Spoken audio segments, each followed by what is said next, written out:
Alright, hello guys, welcome back to the channel. Before we get started with this video, please remember to leave a like, subscribe, and a comment, guys. It would really help me out. Thanks. So welcome back to the series, guys. Goals of Game Pass. Today we're going to review Monster Sanctuary.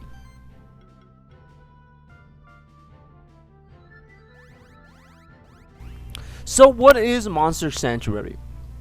Honestly, it's a great little Pokemon-like game. You know, basically, you're in this island. I've noticed that the last two games I've reviewed have been on islands, but bear with me, guys. You're on an island. There's a lot of monsters. You have a Spectre monster, which is basically a monster that has the ability to speak with you, etc. It's like one of the starting Pokemon that you start out with, and you get to decide between 5, if I'm not mistaken. So once that happens, you start unraveling the secrets of the island. You start to discover a lot of things about it, and it really is, a fun little game. Honestly, I do prefer it over Pokemon in some certain aspects, considering that the fights are 3v3s all the time, which gives a lot of complexity to the combat system. I think this is where it shines. But before we go into that too deeply, because that's in another point, all you have to know about this is that you're in an island, you're discovering secrets, and a menace comes. Nothing too extraordinary story-wise. It's your typical, story of good versus bad. Typical for Pokemon 2. I mean, you're not here for the story. You're here for the combat system and all the monsters that you have. I think there's over 100 monsters that you could have. There are some that could evolve, but it's a little bit different than Pokemon. But you could definitely upgrade your Pokemon. Wow, your monsters, and there's a lot of variety in them. There's even some demigods in here as monsters. So yeah, there is some. They do take inspiration from different mythologies, and you can see them here as monsters. And it's just really fucking cool. There's also different types of elements. You have your physical attacks and then your magic attacks, and then after that you have the subclasses, for example, earth, fire, water, etc. What you would normally expect.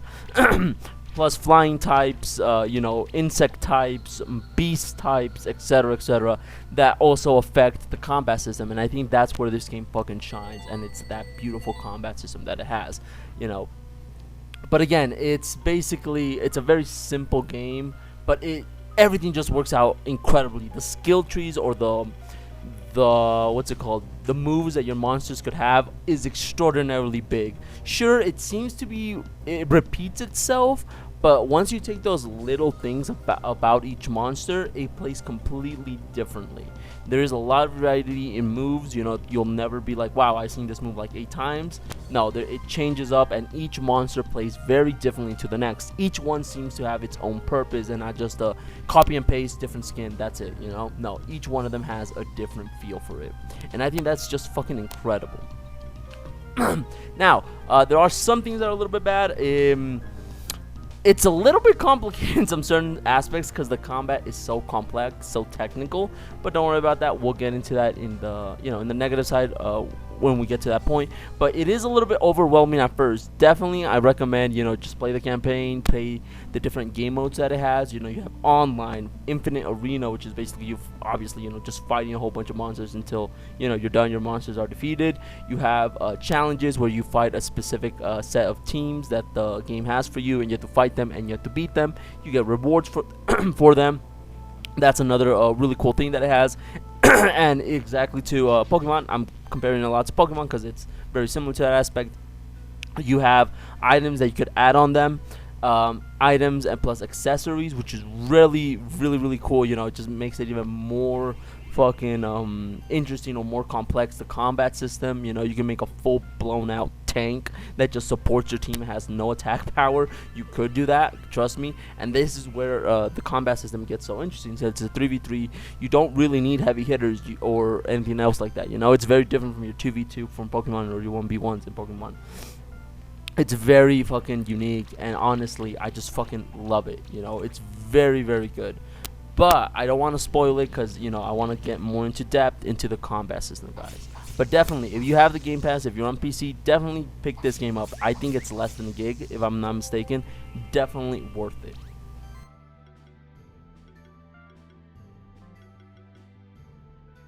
Really, the thing that stood out in this game, the thing that made me really love, just fall in love with this game is really the combat system.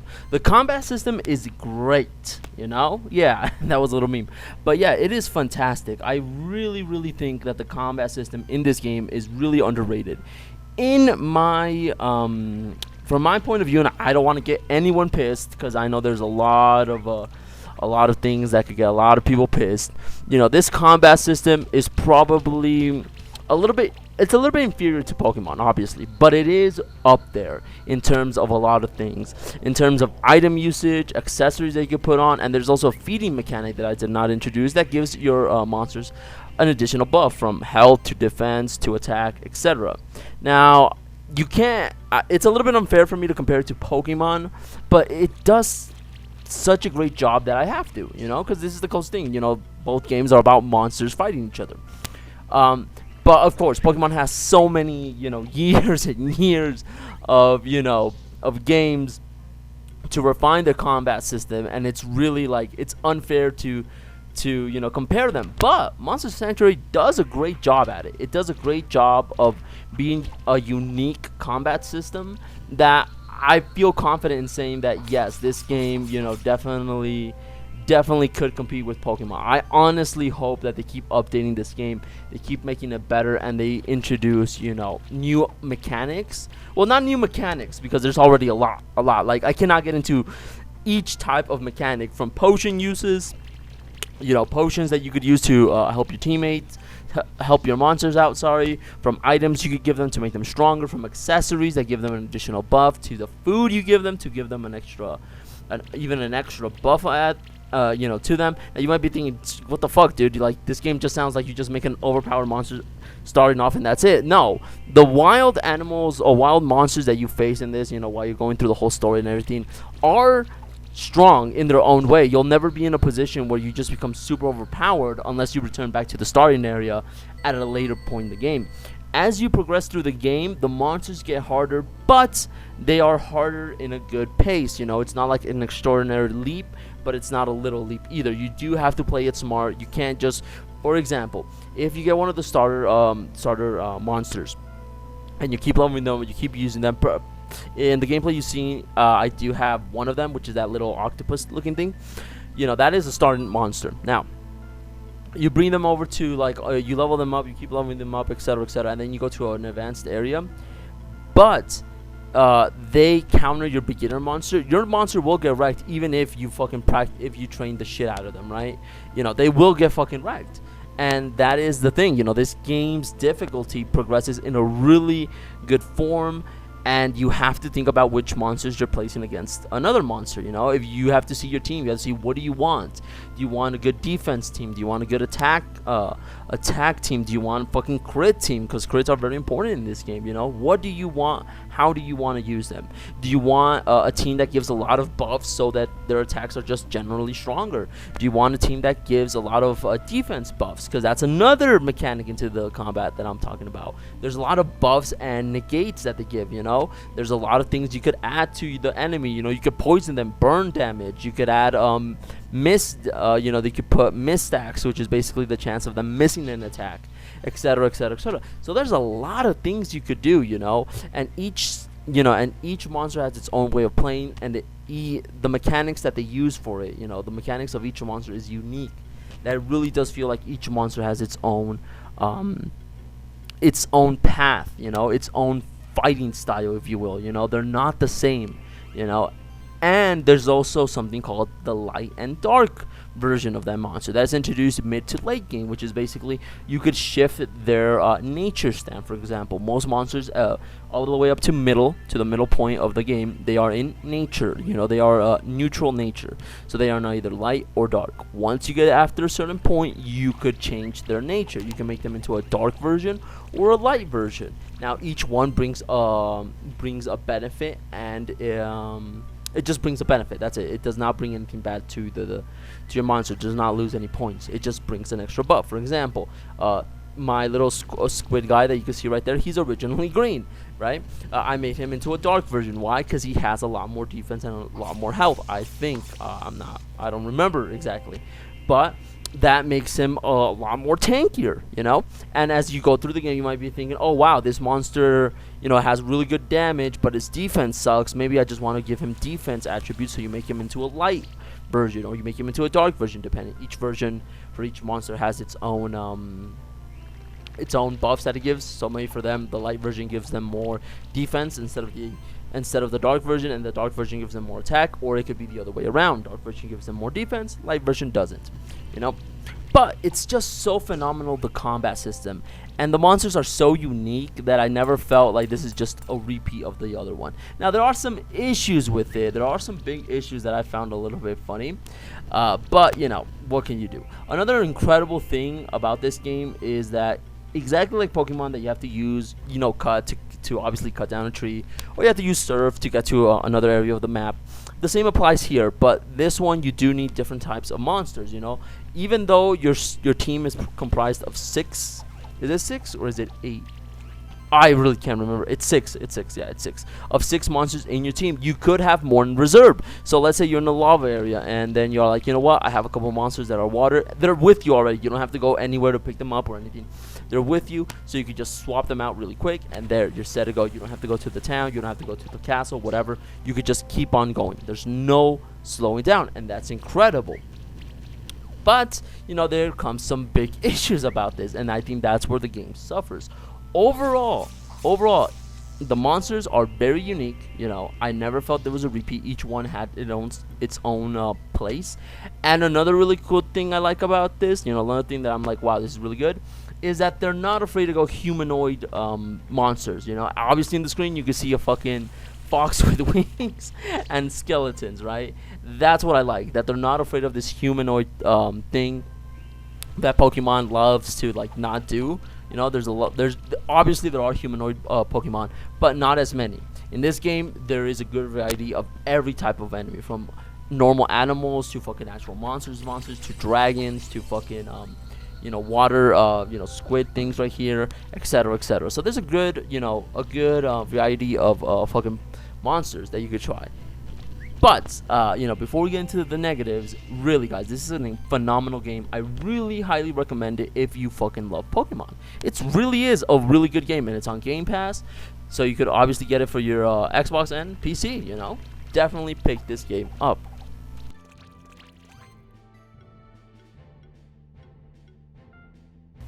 What's one thing that this game lacks, or that you really just are like, what the fuck, man? Honestly, it's the lack of content after you beat the main campaign, after you do like the little side quests that they have, after you complete all the other modes that they have, like the challenges that the in-game has for you, or after you have a good team, or you experimented with different teams. Honestly, it's just, there isn't much to do. Now again, it could be the same with what's it called, with Pokemon, where, you know, you're in here for the multiplayer. Now the multiplayer is good, except that since it's a small indie game, there's not a lot of people, and I'm not sure if there's crossplay. I think there is, but I've honestly have been only paired up with Xbox users. So the problem becomes that after a while there really isn't much to do. Once you beat the campaign, once you try different once you discovered maybe all the monsters, or once you played around with different forms of teams, you know, there isn't much to do. Sure, you're left with the multiplayer, which is amazing, you know, but even there, you know, it becomes a little bit frustrating, because there is a meta. Well, not so much a meta, because you will see different types of monsters ranking up, you know, to the highest, or you know, to the leaderboard, so you will see what people generally like to use.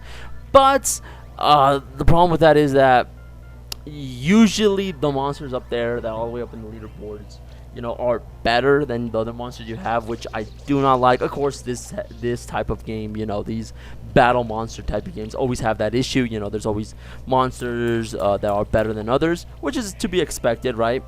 But it's just it just becomes a little repetitive after a while, and you know, it's like you keep beating the same guys with the same monsters, and even that gets repetitive, because you know what they're going to do, you know the move sets, you know what's going to happen, and you're just stuck there like, what the fuck am I supposed to do, you know? So honestly, it's the lack of content here that really is a little bit frustrating, and I don't want them to just make another Monster Sanctuary to make another one with the old monsters plus new ones, because I feel that's a little bit lazy.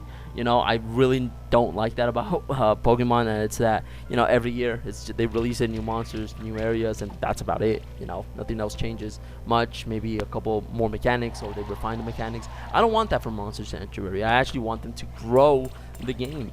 But, you know, overall, that's the sad part about it. You know, it's just the lack of content at the end of it. Again, it's an indie game, but I feel with this type of game, they could have done a lot more than what they did.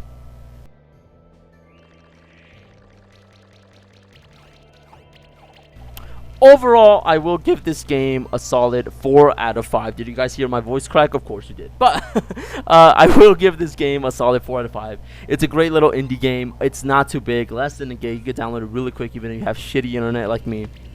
I highly recommend it. If you love Pokemon and you don't have a Switch for whatever reason, or maybe you just you don't want to go back to Pokemon, you're burned on it, definitely try Monster Sanctuary. It's a fantastic game, and it's just a really fun game to play. You know, you'll have so much fun of it. You know, so much fun in this game. Honestly, you're looking at maybe like an 8 to 12-hour story if you're, you know, very generous. But overall, because of the multiplayer and the other game modes that you have that you could try out, you're looking into maybe more of a 15 to, I'm gonna say 18-hour gameplay, maybe 20 if you're very generous with it. But definitely try this game out. There's a lot of things you're gonna discover in this world. You know, it's a very fun, it's just a very fun indie game, guys. Really, it really is. So I highly recommend you try this game out, guys.